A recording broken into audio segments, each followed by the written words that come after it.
with Leaders, an initiative by World Development Corporation. I am Falakzeeb Khan, anchor at World Development Corporation. FaceTime with Leaders is a platform for industry titans to share their experiences, thoughts, ideas, and best practices in order to inspire one another and future leaders. In a nutshell, we attempt to encapsulate the multi-decadal learnings acquired by these industry leaders. We also hope that by conducting these FaceTime with Leaders interviews, we can bring together a global community of eminent personalities. By bringing together such visionaries on one platform, we hope to play a part in inspiring the lives of other leaders. Great learnings from great leaders undoubtedly assist everyone by identifying, nurturing, and using the trade secrets that are proven success formulas for many. And this is what we aim for with these sessions, by making them a gathering of industry stalwarts and a knowledge-sharing community. We have one such personage on FaceTime with Leaders with us today, Mr. Kishore Kumar Ramakrishnan. Hello, welcome, Mr. Ramakrishnan. We are glad to have you here today with us on FaceTime with Leaders. Hi, Palak. The pleasure is all mine. Thank you for having me here. Thank you so much for being here. So let me give you a quick brief about Mr. Kishore Kumar Ramakrishnan. He stands out as an industry-known thought leader, banker, and consultant, known for his expertise in risk, regulation, and compliance across banking, capital markets, and financial market infrastructure by bringing 24 years of global industry and consulting experience to the table.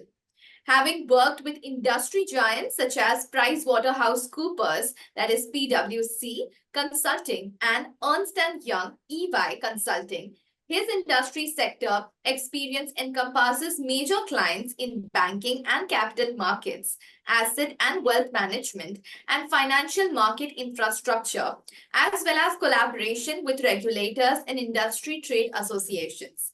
As a managing director and capital markets advisory leader at Reliant, he continues to lead in the advisory space, as well as he helps the global banks and financial institutions on the prudential and conduct risk, regulatory and compliance mandates from strategy through execution. So, Mr. Ramakrishnan, our viewers would like to know in brief about your career journey so far, with important milestones, contributions, decisive steps, etc. Yeah, absolutely, Falak. Once again, I sincerely thank you for having me here. But what's interesting is while I've spent pretty much the last 2.5 decades in banking domain, but I must also mention that my career started not necessarily in banking. So if I can take you back into time, after schooling, I did my graduation in mining engineering, which is no way connected to banking.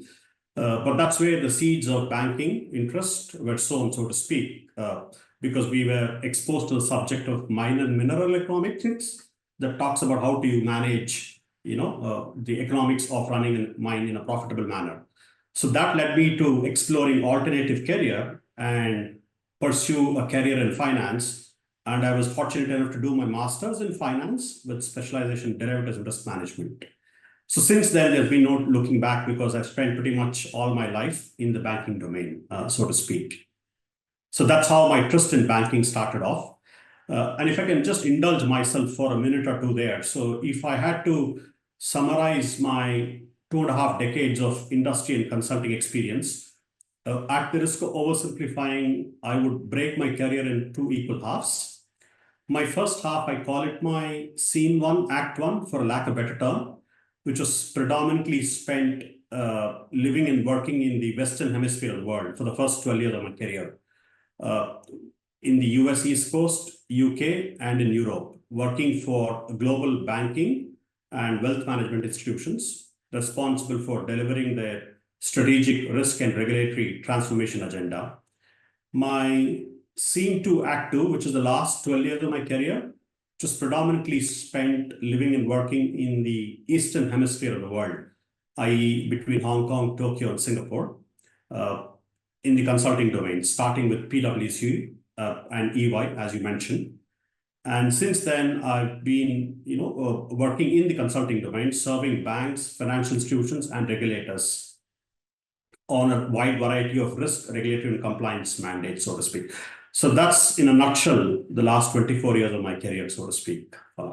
Wow, so that's been an indeed interesting career journey. I'm sure like it's been a roller coaster ride for you. But since you mentioned that you have been into engineering and then suddenly, like switching off this career, but I'm sure that it's been a great journey so far.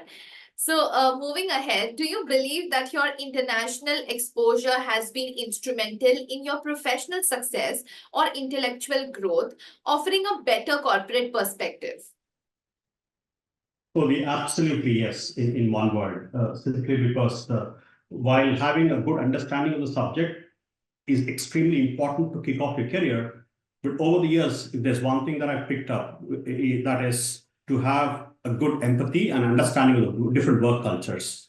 And in that regard, I would say I consider myself extremely fortunate because I've had the good fortune of working on both sides of Atlantic and in Pacific, as work has taken me to different parts of the world.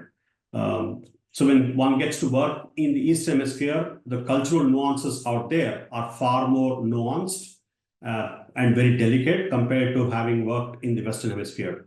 So a deeper appreciation of the local work culture has been extremely useful for me in being able to discharge my duties at work and also for my clients. Yeah, so in that regard, this has been a very, very useful experience for me. That's really very great indeed. So, what are some of your professional lifelong learnings you would like to share with our viewers today? Yeah. Well, if I can again take a step back, as I mentioned earlier, I split my career in two halves. The first half was pretty much spent in the industry, working for global financial institutions such as JP Morgan, UBS, so on and so forth. And the second half was spent in the consulting domain, serving these institutions. If there's one thing that I picked up is when I moved from industry into consulting, the transition was quite different because in the industry, you are possibly aligned to a particular business unit and you're responsible for that business unit. But when you getting into consulting domain, it's very different because each time it's a new client, new problem statement, and a new situation. So what I have picked up in my consulting journey is that no 2 days are the same. And there's a constant element of both learning and unlearning that takes place for us to be able to be quite relevant, and bless you, for successfully delivering our work. So and the fact that the business situations are quite different depending on the type of the client to deal with makes it all the more interesting in consulting domain, so to speak. So that's what makes this very unique in all these years of working in the industry and consulting domains. That's really very great and commendable indeed. So when we talk about ESG and corporate governance, we want to know like how and when did you develop an interest in ESG and corporate governance? Well, again, I would say that's part of what I do at my work, advising my clients on a number of prudential and conduct risk and regulatory mandates. Now, and given that I pretty much spent all my career in banking, one of the things that we have noticed is as new regulations are being spelled out, it's important for the banks to understand the impact of ESG and how it will be impacting their trading book capital on the balance sheet. So that led me to actually put a lot more emphasis in the space. And one of the areas where I've also spent in addition to ESG is the whole risk governance space. And that's an area where I spent a lot of time advising my clients. And as a result of that, you are required to have a deeper understanding of the whole legal structure, the board composition, how exactly the board gets to discharge its duties, how exactly the risk governance gets defined, the risk appetite gets defined, how they get translated into execution. So working in all these areas over the last 2 decades helped me, get a deeper appreciation and understanding of these domains. And when I look at what's happening as I speak to you now within the world of ESG, if I look back and put a crystal ball, if I look forward with a crystal ball gaze into the future, I think the next 24 to 36 months, at least from banking perspective, because which is where I've spent all my time, the industry is expected to prepare for the new sustainability regulations.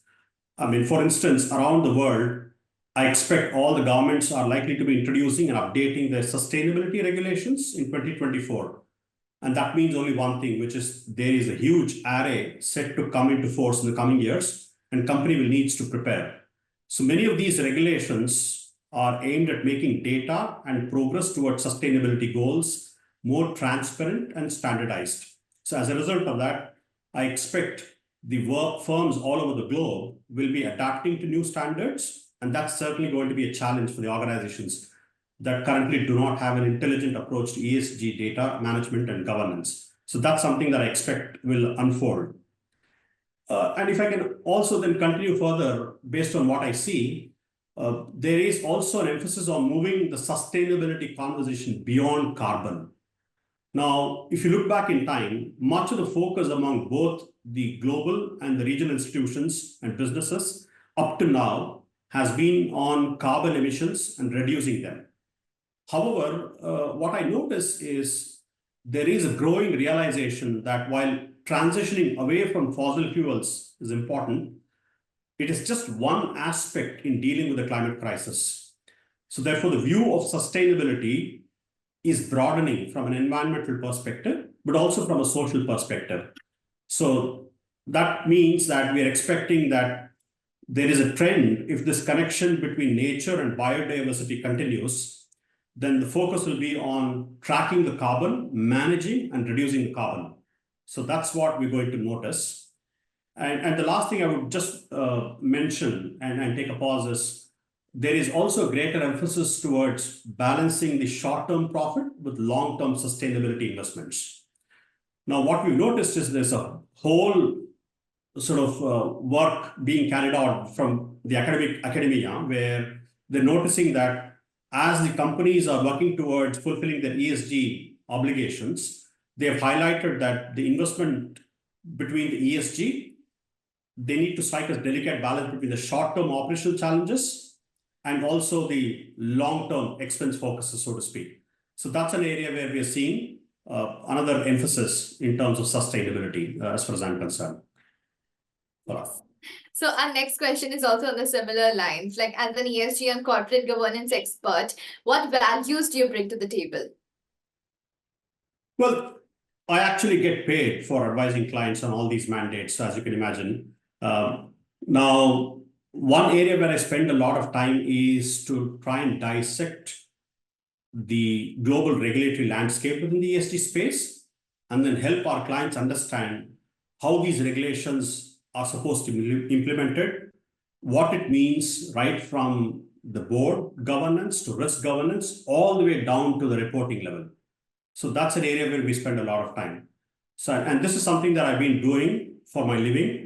And therefore, that's the kind of value add I would say, is to be able to assimilate, digest, and distill all the complexities of the ESG regulations, and then be able to translate that into execution for these institutions that I'm currently serving.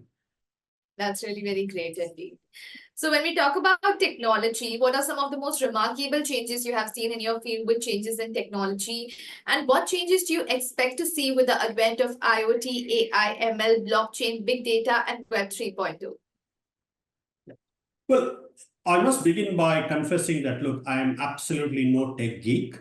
And in fact, I'm far from it, so to speak. But having said that, what I notice when I go and serve my clients, and I see technology playing an important role in the banking domain, because that's where I spend, again, all my time. Now, there are a few trends that I'm noticing when it comes to the technology, both in the banking and to the extent that I am exposed to the non-banking sector. Now, one of the key areas is what I call as a generative AI, where the focus is around everyday automation. Now, if you look at 2023, this was, in my opinion, the year where the generative AI burst into mainstream. But when I look forward into 2024, I imagine, or I reckon that 2024 will be the year where the world will come to terms and get to grips with how truly powerful and useful it can be as far as generative AI. Now, this will become I expect the generative AI to be able to find its way into more of the day-to-day use of applications, like all the way from search engines to office software to design packages to communication tools. So people start to come to understand its potential. So when used properly, I expect that we'll have a super smart personal assistant on hand 24/7 for you. and therefore making all of us more efficient, faster, and more productive. So that's one trend that I expect is likely to happen within the 2024 or in the next 12, 24 months. The other trend that I'm also hazarding an educated guess is what I call as phygital convergence. And by that, what I mean is, if you look at the gap between the real and digital are becoming increasingly intertwined or reduced. So technologies like augmented reality, virtual reality, and the immersive internet are breaking down the barriers between the physical world and the digital domains, where we see the world is spending more and more of our time, so to speak. So more so than ever before, I expect, a convergence between your physical world and the digital domains, and hence the term the phygital world, so to speak. So across the industry, we see this concept, emerging in the form of digital twin, like a virtual representation of the real world object, the real world systems and processes. So that's something that I see will unfold. And the last comment I'll make, again, in the context of all this technology digital, is the emphasis on sustainable technology, which goes back to my earlier observations around the ESG dimension. In my opinion, I think the sustainable technology will continue to take center stage in the next 12, 24 months, because as countries and corporations continue to work on meeting net zero commitments, they will increasingly start to leverage technology in order to minimize the personal impact on the environment. So, and by sustainable technology, it includes everything to do with environmental friendly ways of doing things that we're already doing, for instance. So it basically focuses us on coming up with some novel solutions to environmental problems, such as how do I deal with carbon capture and carbon storage, as well as green renewable energy technologies. So that's what I see will become the emphasis. So which means the challenges that developers and users of sustainable technology will need to face will include a need to develop an ethical and sustainable methods for sourcing and extracting materials needed for manufacturing devices, infrastructure demands created by changing their consumer habits, such as the adoption of, let's say, electric vehicles, or potential disparities between different geographic and socioeconomic groups. So those are some of the trends that I anticipate will unfold in the months to come as the world embraces new technologies. Yes, that's definitely there. And we just hope that technology grows in for better. Yes. So as you know, we are building a community of industry magnates. The move is meant for cross-pollination of knowledge and building a knowledge-sharing community of corporate giants and industry experts. So what are your thoughts about this initiative taken about by Mr. Zishan Pathan, Mr. Heval Mehta, and the whole World Development Corporation? I'd say they are doing a commendable, job, in my opinion, because the need of the hour is to actually have a stronger board and a meaningful board and a stronger risk governance framework, so to speak. And to that extent, there is clearly a shortage in the space, as I see it, not just in India, but also, across the globe, so to speak. So the fact that, Heval Mehta and the whole team are focusing on trying to come up with a solution that will bring about, let's say, a technology literate board, a board that is also aware of the latest trends, so to speak, I think in itself is a commendable effort. Because when I look at what's happening at the boardroom level, there are some 8 to 10 important trends unfolding as I speak to you. One is there is a greater emphasis on the boardroom diversity. Every time I go talk to my clients, this is something that's at the very top of the conversation, so to speak. And in doing so, there also emphasis around the sustainability will become a crucial boardroom agenda. And to that extent, the courses that they are providing within the ESG space and also within the whole corporate governance space, I think will be a key pivot, so to speak, for the boardroom diversity and being able to discharge their duties in a more informed manner. So absolutely commendable job. Thank you so much for these really kind words. It was fantastic conversing with you, and I'm confident that your insights will inspire future leaders and help them grow in their careers as well. Thank you so much once again for joining us today, Mr. Kishore Kumar Ramakrishnan.